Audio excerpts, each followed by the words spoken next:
Eder. Mech.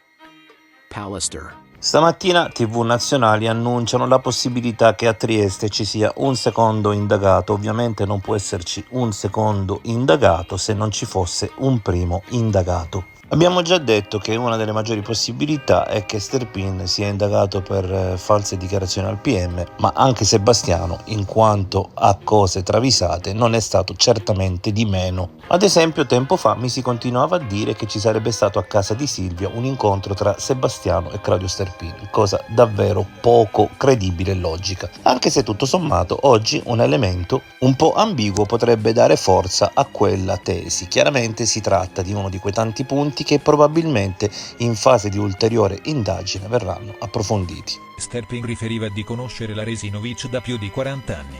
In gioventù avevano avuto una relazione, poi entrambi avevano trovato altri compagni e si erano sposati. Nonostante ciò erano rimasti amici e si tenevano in contatto, frequentandosi con i rispettivi coniugi. Claudio aggiunge che solitamente passavano la mattinata assieme, talvolta pranzavano e facevano visita ai rispettivi parenti al cimitero. Quindi in questa dichiarazione Claudio Sterpin sembrerebbe dire che frequentava Liliana e anche Sebastiano, così come Sebastiano teoricamente frequentava anche la moglie di Sterpin, uscivano in pratica insieme. Sicuramente un aspetto da chiarire un po' meglio. Ed ecco quindi, capite bene adesso, perché qui di indagati potrebbero essercene non solo 2, ma anche 5-6. Ehi, non dimenticare di iscriverti a questo canale.